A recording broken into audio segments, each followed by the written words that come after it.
Centelles, i gràcies per haver triat aquesta opció entre les moltes coses que es poden fer avui a Barcelona i entre les moltes activitats literàries i presentacions de llibres per haver escollit aquesta, però han escollit vostès molt bé, Bueno, aquí estoy muy bien acompañada por Kirmen Uribe. Muchos de los que están aquí hoy quizás están precisamente porque le han leído, porque tienen curiosidad por su nueva novela, y para los que no, pues es un buen momento para descubrirle, para recordar que Kirmen Uribe es Premio Nacional de Narrativa, Premio Nacional de la Crítica, que ha escrito poesía, que ha colaborado en el New Yorker o que ha llevado a los escenarios Bar Puerto, que aúna poesía, música, vídeo, historia oral. Es autor también de Bilbao, Nueva York, Bilbao. Ha escrito literatura infantil y juvenil.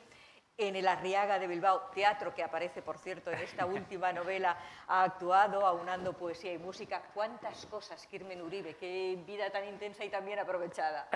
Bienvenido. Por cierto, muchas gracias por estar aquí, Kirmen. Muchas gracias, Rosa. Bueno, gracias a todos por venir. Buena tarde. Y bueno, la verdad es que estoy muy contento de estar aquí en Barcelona y poder conversar contigo sobre la novela y con todos vosotros, ¿no? Claro, con todos vosotros, ha dicho. Sí, aquí vamos a conversar, si quieren, si queréis, todos. En primer lugar, empezaré yo a hacer unas cuantas preguntas, presentaremos, hablaremos del libro, del nuevo libro de Kirmen Uribe, La noche de despertarnos juntos o La nit de despertar-nos junts, porque pueden elegir en catalán o en castellano, la versión que prefieran, pero luego ustedes, si quieren, también podrán hacer preguntas. Ayer te leía en El País, en una entrevista, y decías que este es el primer libro de una nueva etapa. A ver, ¿empiezas una nueva etapa, Kirmen Uribe? Bueno, eso me pasa, en las entrevistas ya me pasa bastante, que es que te preguntan algo, ¿este es el nuevo libro de una nueva etapa? Y tú dices sí, y ya dicen... Titular. Titular. ¿Cómo somos los periodistas? Eso es. Bueno, pues Juan me preguntó eso. Y no sé si es el primer libro de una nueva etapa o es el último de la anterior, pero bueno, la verdad es que sí me siento bastante satisfecho con el resultado. Bueno, primero escribí poesía, luego vino Bilbao, New York, Bilbao, que bueno, tuvo mucha repercusión. Es una novela diferente, ¿no? Puede gustar o no, pero yo creo que es muy diferente. Y en la forma, en la intención, en todo. Es muy fresca, me parece a mí. Y luego, bueno, pues vino Lo que mueve el mundo. Bueno, fue un momento bastante difícil en mi vida. Y al final, bueno, justo acabar Lo que mueve el mundo, pues decidí ya entrar en esta novela. Porque la historia ya me rondaba desde hace muchísimos años. Mi madre me hablaba de la familia Urresti, que es una familia conocida en Ondarroa, en mi pueblo, porque era una familia, bueno, tenían una buena situación económica y tenían barcos, tenían una casa, tenían unos astilleros de barcos de madera, muy bonito, y lo perdieron todo con la guerra civil, ¿no? Les incautaron todo. La madre era maestra y ya no pudo ejercer. Y además, pues fueron expulsados ya cuando entran los franquistas al poder, al gobierno del pueblo, pues ya hacen como una lista de familias que deben de decir dónde están sus hijos y deben de pedirles que vuelvan al pueblo, pero claro, un hijo suyo estaba ya en la resistencia francesa, Joseba, el cura, y otro hijo también estaba como Budari, Josu. Entonces, bueno, pues para ellos es imposible que vuelvan y nada, entonces son expulsados.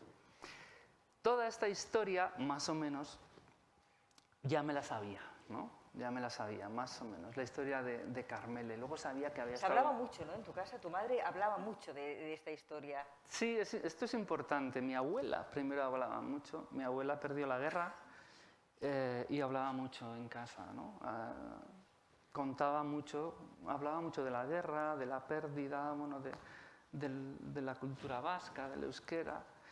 Y luego mi madre también, por supuesto. Pero mi madre es más de la segunda generación que aparece aquí, ¿no?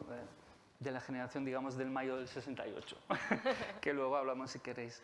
Sí. Pero la que más hablaba era mi abuela la que ponía los geranios del color de la icurriña en el balcón, aunque estaba prohibido.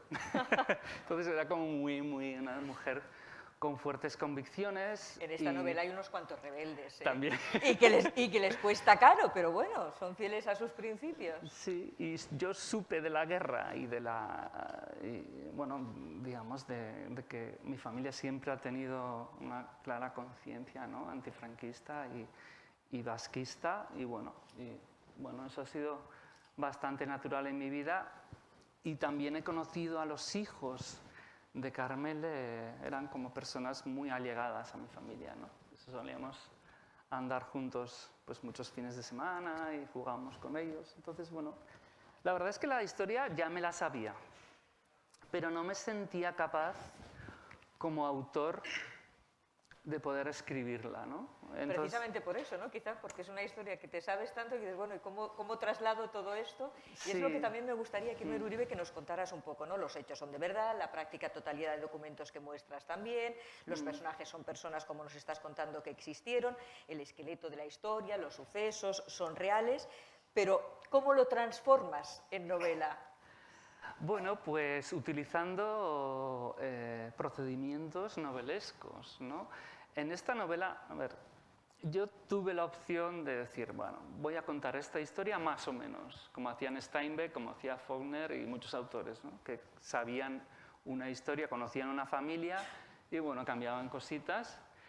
Y luego, pues, al cabo de unos años había un doctorando que descubría que realmente esta familia era esta, y no sé qué. Pues yo, quitándoles el trabajo a los doctorandos, pues ya he dicho qué familia es en realidad.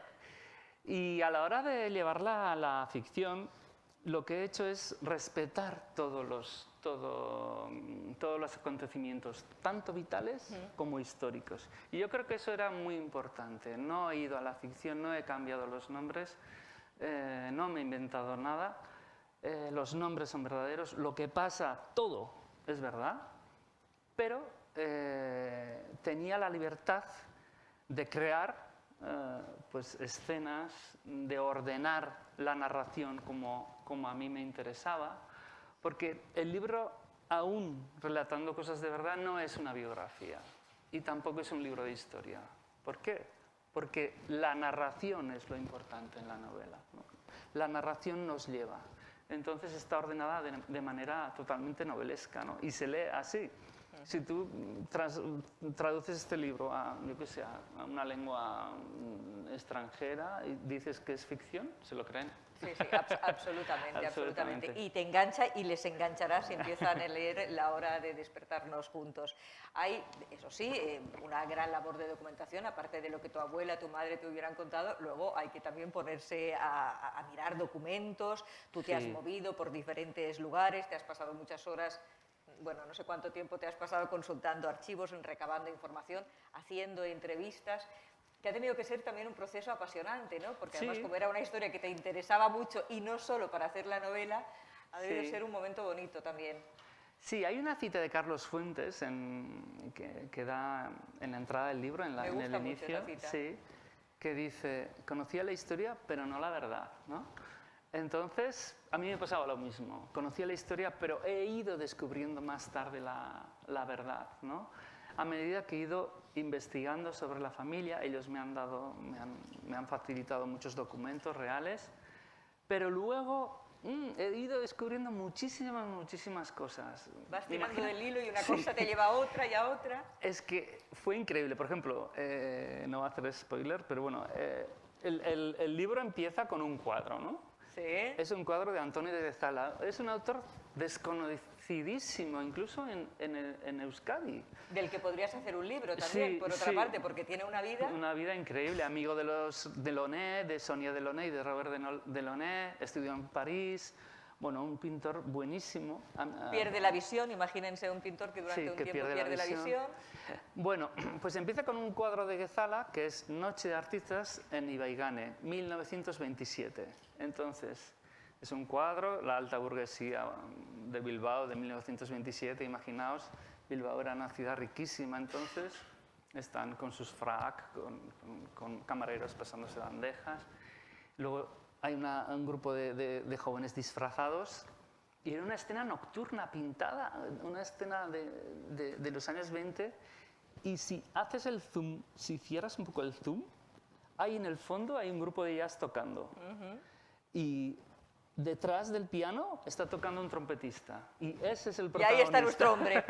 El otro, Txomin Letamendi. Pero yo, cuando compró el Ayuntamiento de Bilbao, compró el cuadro, el 2008, y lo vi en prensa y dije, ¡guau! ¡Qué cuadro! ¿No? Tan diferente. Una fiesta de los años 20. Es que es increíble, una escena nocturna. Y luego, a raíz de la documentación que he hecho para la novela, he averiguado que el trompetista era el marido de Carmela Urresti, Txomin Letamendi. Entonces, he descubierto muchas cosas. También el personaje de Manu Sota. Bueno. Manu Sota es el tercer, digamos, protagonista del libro, ¿no? Si se puede decir eso, que hay 3 protagonistas. Yo creo que es el gran personaje, el tercer personaje de la novela. Es increíble. Hijo de esa familia, de los Sota, un gran naviero industrial riquísimo, que también perdió todo en la guerra civil. Estudió en Cambridge, fue profesor en Cambridge, leía poesía, era editor, era escritor, dramaturgo, y luego montó la selección vasca durante la guerra civil, montó la Embajada Cultural Vasca, llamada Eresoinka, para hacer propaganda, digamos, ¿no?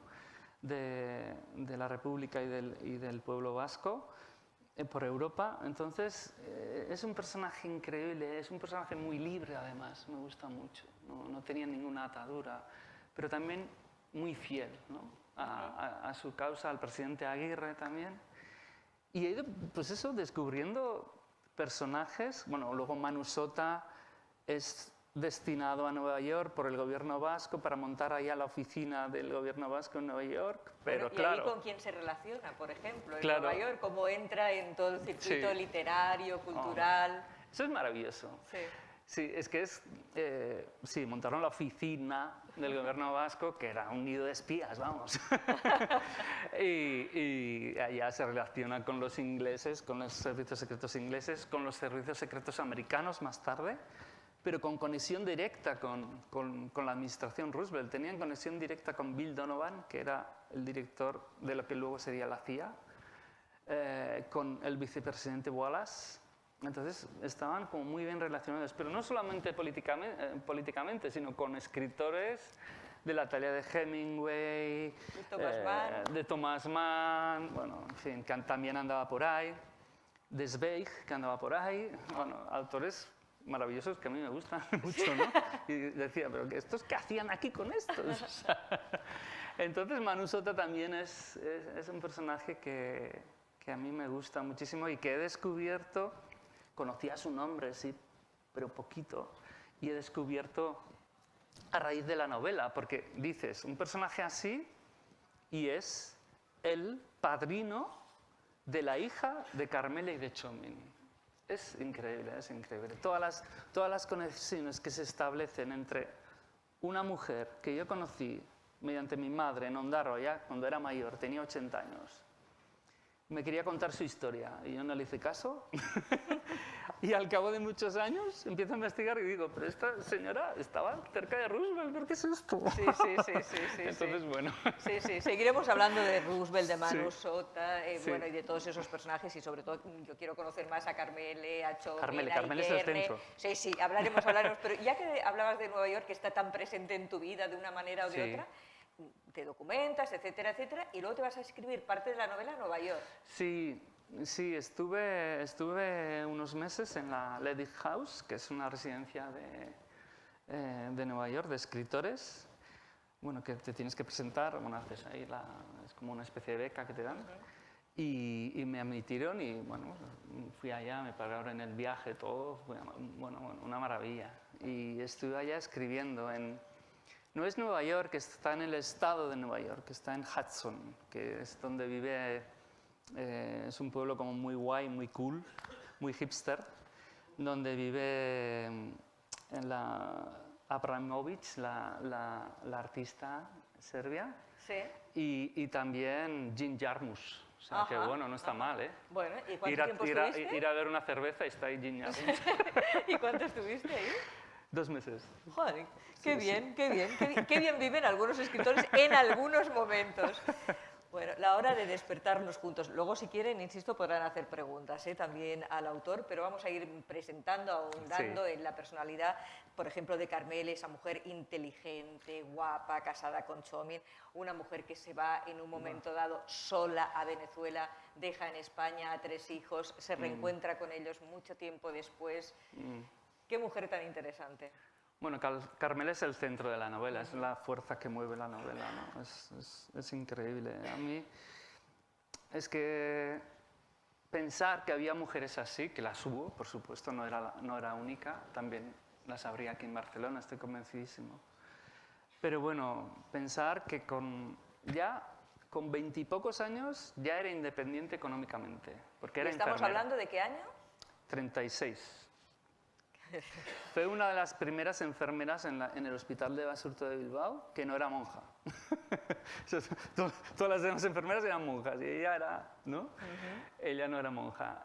Luego se tiene que exiliar a París con esta embajada cultural vasca porque ella cantaba muy bien y la fichan para el coro y allí conoce a Txomin, ¿no? En ese exilio parisino. Luego se queda embarazada y es madre soltera. Duda si abortar o no. Duda si seguir con Txomin. No se fiaba mucho. Decía, este es 15 años mayor que yo, no sé. Y vive el embarazo un poco aparte sí, de vive el él. embarazo ella sola. Sí. Ella sola. Voluntariamente. Voluntariamente.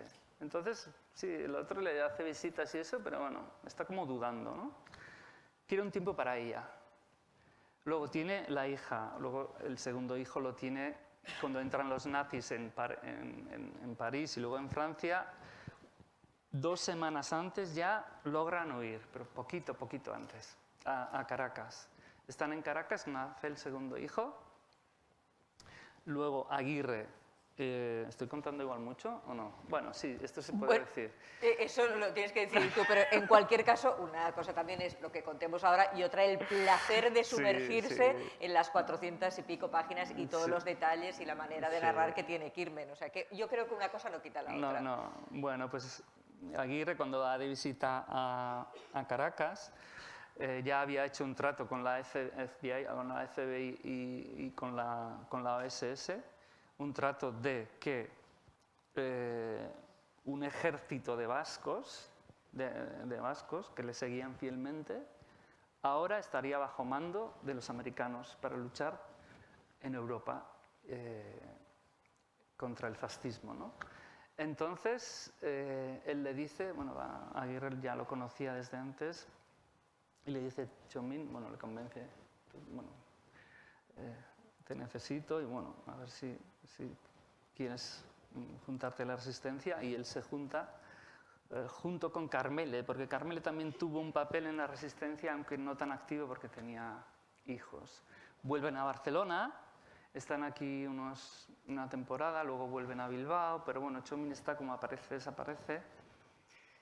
Y luego no voy a decir lo que pasa, pero hay un segundo exilio también de Carmele, y esta vez es un exilio económico que pasa mucho aquí, ahora mismo, ¿no? Si todas las trabajadoras del hogar, todo esto, muchas vienen sin hijos, dejan sus hijos a cargo de los abuelos en Latinoamérica, en Europa del Este, en otros sitios, y trabajan solas.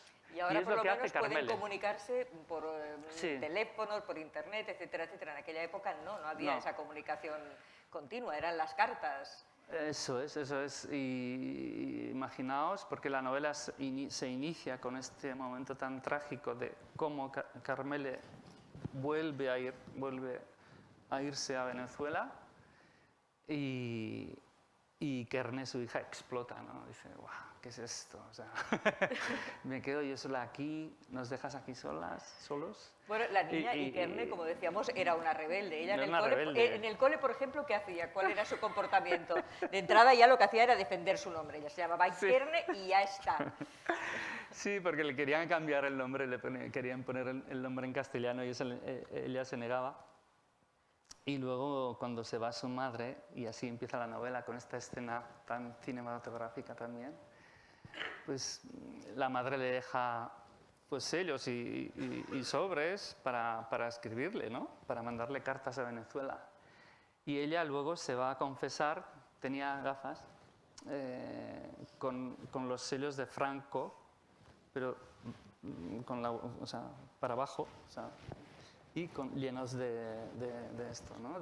Con tachones hechos de garabatos hechos con su bolígrafo, y los pegaba aquí, en las gafas. Imaginaos ir a confesarte así, o sea, el cura hiperfranquista, o sea, estaría flipando, o sea, no sabría ni qué hacer. Sí, es que, ¿con esta niña qué hacemos? O sea, una cosa es que la castigues, ¿ves? Ya, por favor, ¿no? Esta niña fue amiga de tu madre, ¿no? Sí, es amiga de mi madre. Sí, siguen siendo muy amigas, sí. ¿Qué ha dicho Ikerme de la novela? Bueno, se ha emocionado 1000 veces. Yo creo que la ha leído 1000 veces y ha llorado 1000 veces, sí. Qué compromiso, ¿no? Para ti también. Mucho. Por eso la he escrito con mucho respeto hacia la familia. Sí, no hay cosas raras ni nada. O sea, aparecen cosas muy duras que ellos me han contado y cosas también muy graciosas, porque la novela tiene mucho humor, ¿eh? Se cuentan, hay cosas de todo, pero el humor está muy presente. Sí, está muy presente el humor y está muy presente, desde luego, el franquismo, la guerra, el exilio, etcétera. Pero antes hablábamos, por ejemplo, de un cuadro y hablábamos de Chomin, músico. Además de guerra, posguerra, franquismo, exilio, incluso los orígenes de ETA. Además está el arte, entendiendo por arte la música, la pintura, la literatura. A mí me apetecía ir escuchando la música que iba apareciendo por aquí, desde Ravel a Beethoven, a muchas otras músicas. Sí. Tú, por cierto, cantas, porque aquí hablas de que los vascos cantan mucho, y es cierto, yo tengo amigos vascos y doy fe de eso. ¿Tú qué tal? ¿Y tu familia qué tal? Yo canto mucho y mal, porque tengo muy mal oído. Pero sí me atrevo a cantar. Lo de las canciones es importante, no es baladí esto. Aparecen muchas canciones en la novela, pero es que durante los años duros, y también en los 60, 70, las canciones eran como pequeñas cápsulas de transmisión, digamos. Como no había libros, o había pocos libros, como no era fácil hablar de lo que había pasado. Yo creo que en euskera las canciones han hecho un poco de transmisores de una cultura, de una lengua, y ha sido muy importante eso. Se cantaba mucho también por eso, ¿no? Porque al final recordaban, ¿no? Y mantenían viva, pues, como un mundo que estaba prohibido. Y antes hablabas decías tú, incluso una escena muy cinematográfica. Yo veo aquí una peli o una serie. Sí, hay escenas muy potentes, muy potentes. Esta primera, pero no sé si la cuento o no, sí. Tú eres el autor, tú mandas. Aquí están las dos editoras que me miran ahí con...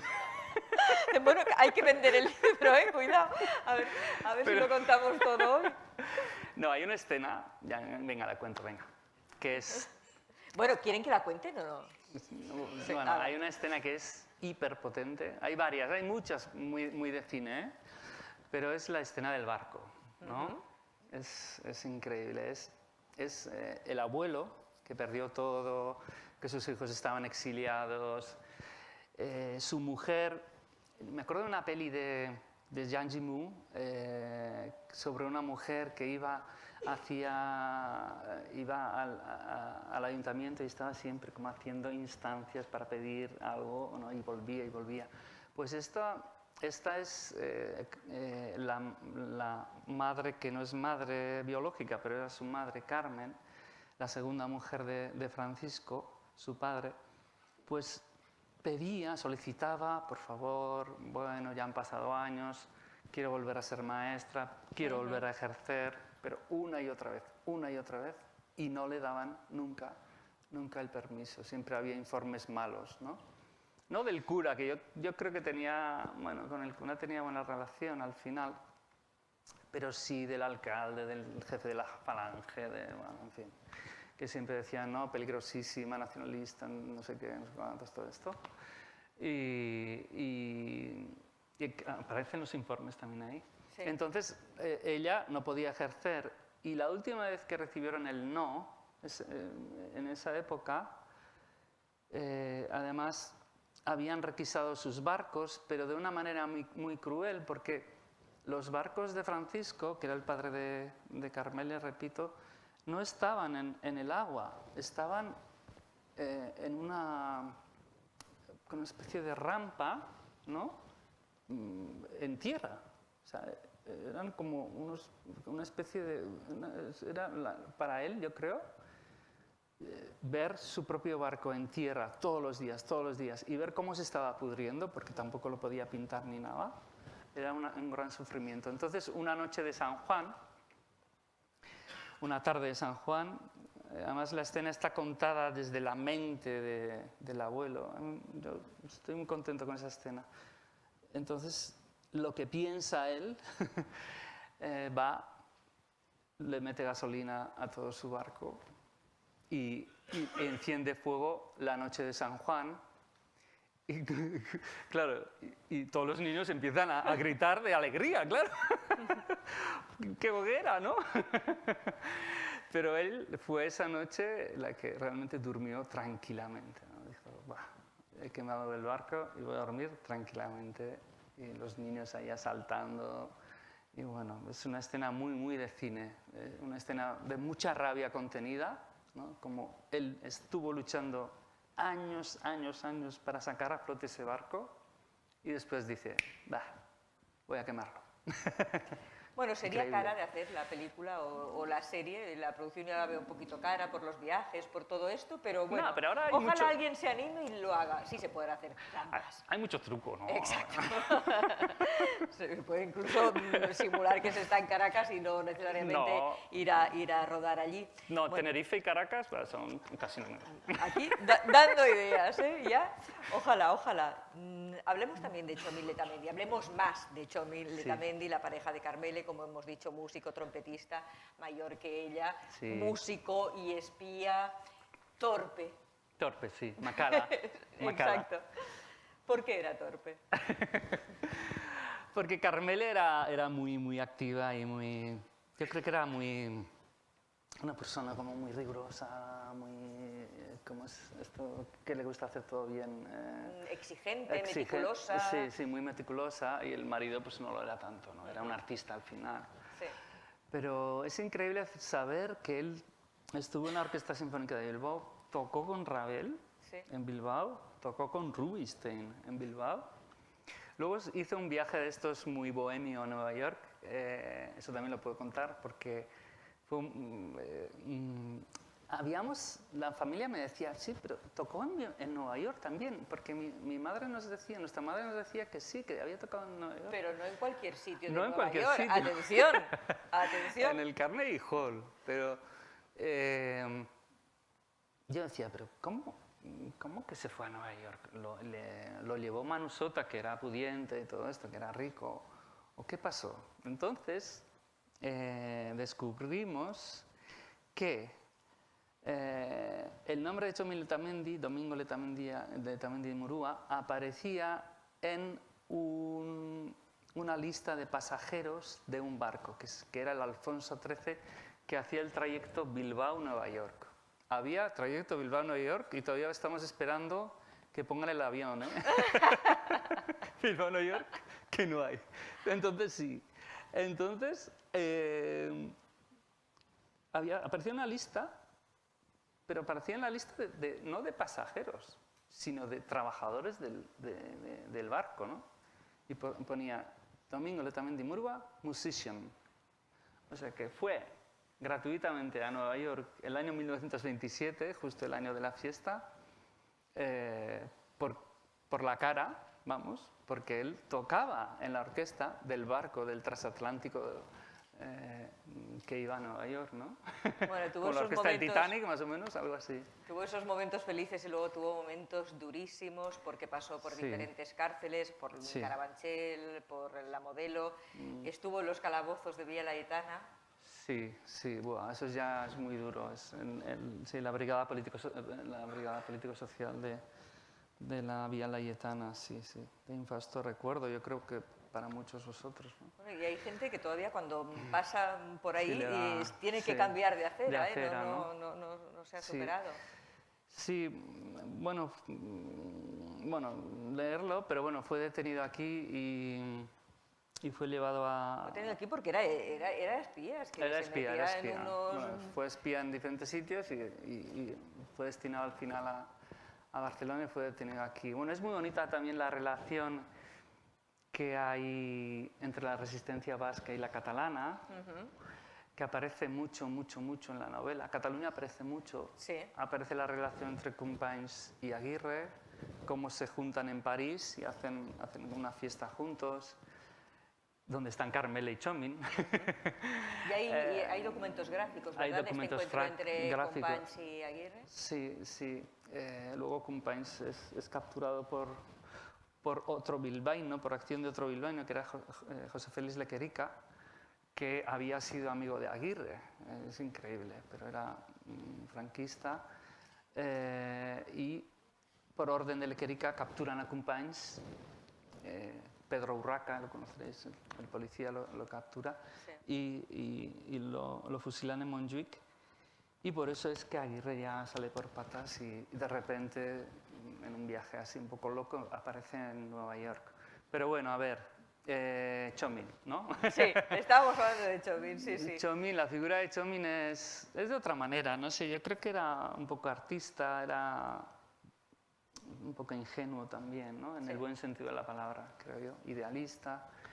Y bueno, cuando es reclutado por Aguirre, pues viene aquí, está haciendo labores de espionaje y bueno, y cae, ¿no? Cae 2 veces, pero la segunda ya no sale de esa, ya es enviado a la cárcel y para mucho tiempo. Entonces, aquí fue capturado por el comisario Quintela, que rápidamente al ver la importancia de los datos que le capturan, porque aparece la resistencia catalana, aparece una carta para Nueva York, una carta para Londres, otra para París, bueno, le dicen, voy a esto, todo esto lo envía a Madrid al juzgado de espionaje y masonería, que esas cosas había.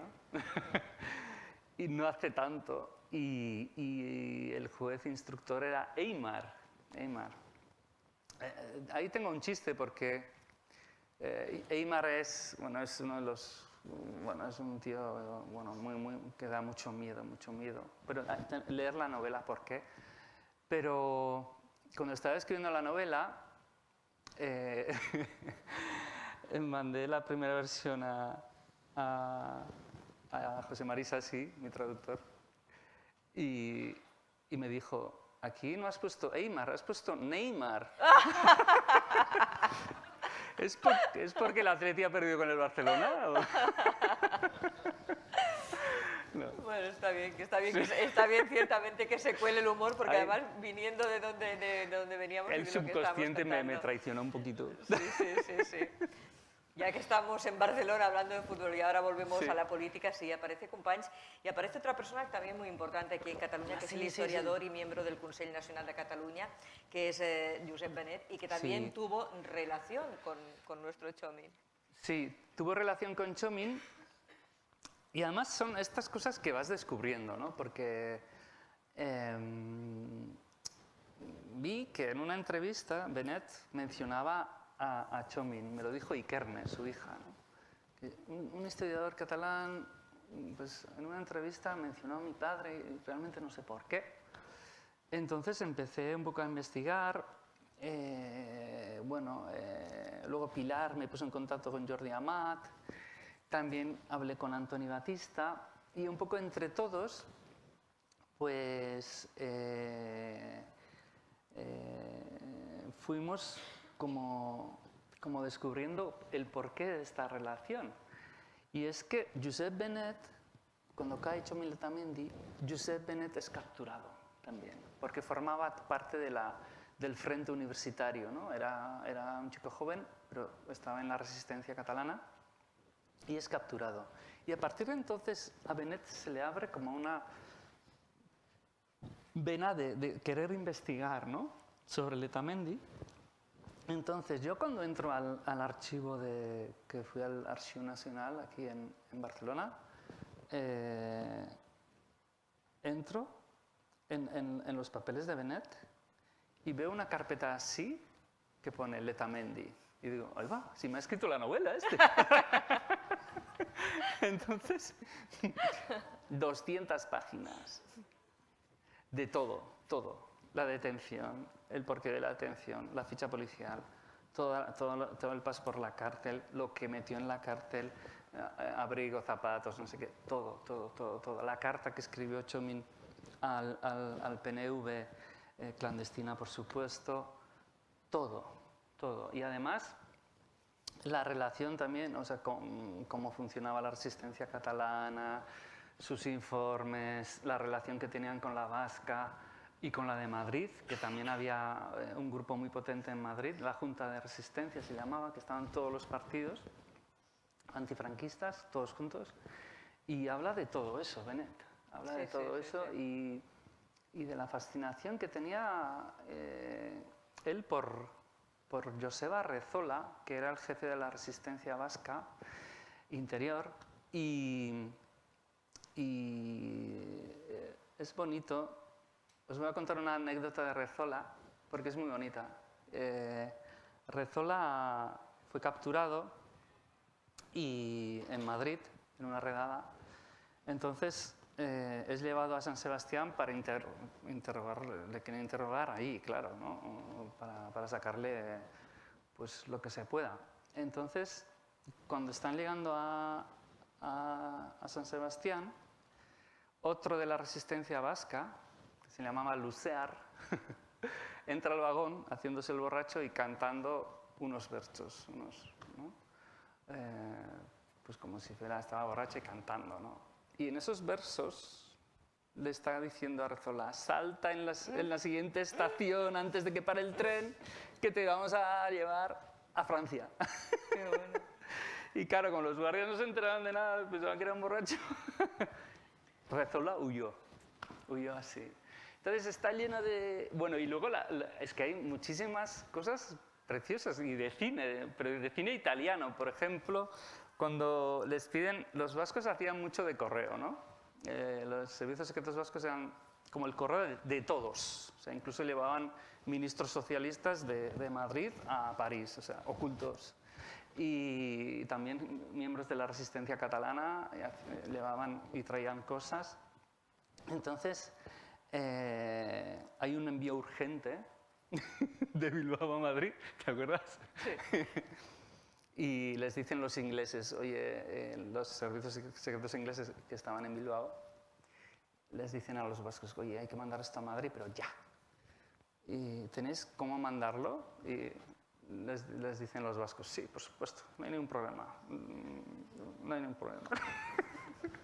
Realmente era muy difícil llegar a Madrid, pero nada. Entonces, hablan con, no lo contratan porque lo hacía gratis, hablan con el campeón de España de ciclismo, que era Langarica.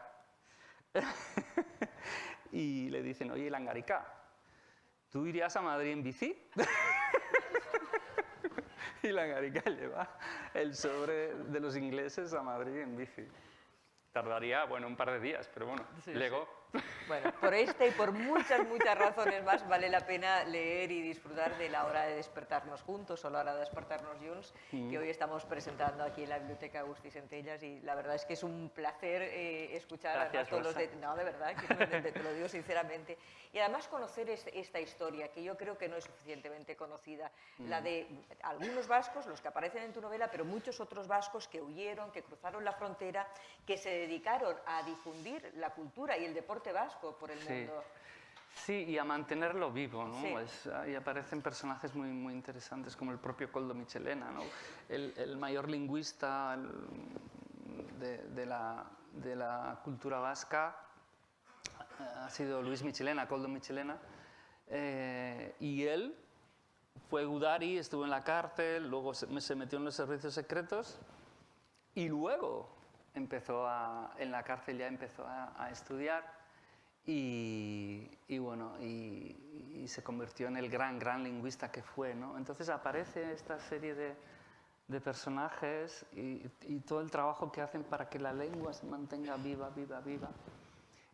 Todo eso también aparece, ¿no? Ese miedo a la pérdida de la lengua que es tan nuestro también, ¿no? Ese miedo que tenemos como muy dentro de nosotros, esa angustia, ¿no? ¿Esto va a durar, sí o no? ¿No? Y aparecen estos personajes que un poco mantuvieron esa llama encendida durante los peores años, ¿no? Me dicen, es una historia de perdedores. Bueno, no sé. Primero, a mí los perdedores me gustan, entre comillas, ¿eh? A mí los vencedores, bueno, ya tienen, no sé, ¿no? Sus formas de hablar y todo esto. Yo hablo de perdedores que no tienen voz, ¿no? Y luego realmente no fueron perdedores, Tuvieron unas vidas ricas, intensas, eso es. amaron, fueron amados, defendieron sus ideales, fueron fieles a sus principios. Eso es. Y estamos aquí por ellos también, ¿no? Sí.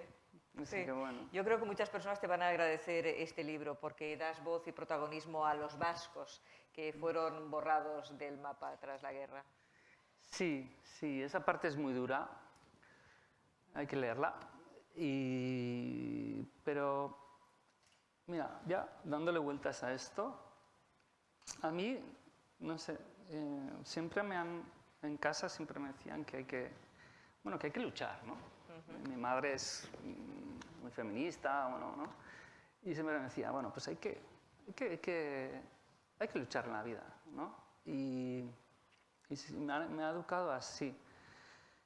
Y luego cuando fui a la uni, con esto de la posmodernidad y esto, me dijeron que no, que la literatura no servía para nada, ¿no? Y yo dije, sí, pues será verdad, no servirá para nada. Quiero decir, para hacer mejor el mundo. Entonces me lo creí. Pero ahora me doy cuenta que no, que la literatura sirve para mucho. Y tiene mucho poder. Mira, una persona que puede ser yo o cualquier otra, o puede ser Pisón, que ha estado aquí. Ignacio Martínez de Pisón. Ignacio Martínez de Pisón, o sea, ella sola es capaz de descubrir todo esto y de hacer que esta historia que estaba olvidada, que estaba silenciada, salga a la luz. Entonces, bueno, que las personas también, uno a una, escribiendo libros, haciendo otras cosas, podemos hacer que el mundo sea mejor. Sin duda. Bueno, eso es muy bonito, pensar eso, ¿no? Que un novelista, que un periodista, que un escritor, sacando una historia que ha estado olvidada, bueno, pues tiene un poco ese poder, ¿no? Hay una carta de uno de los últimos fusilados del franquismo, que fue Chiqui, que además fue capturado aquí. Estaba hay una escena muy bonita, porque él estaba dentro de un convento, estaba escondido y llevaba una camiseta de Che Guevara. Entonces, igual alguna monja la tendría también debajo del hábito, ¿no? Pero fue fusilado y la última carta que mandó la tenía Josep Benet en su archivo. Tenía todos, pero era Y yo decía, ¿pero qué es esto, Benet? Y en esa carta dice Chomín, confío en vosotros, los que vais a seguir viviendo, porque vais a juzgar a aquellos que me van a matar, ¿no? Y yo cuando leí eso me se pusieron así y ahora también, los pelos de punta, y dije, ostras, pues no lo hemos hecho. No lo hemos hecho. Toda esa gente está sin juzgar. Pero un escritor, una persona sola, puede hacer esto, puede contarlo. que ya es bastante también, ¿no?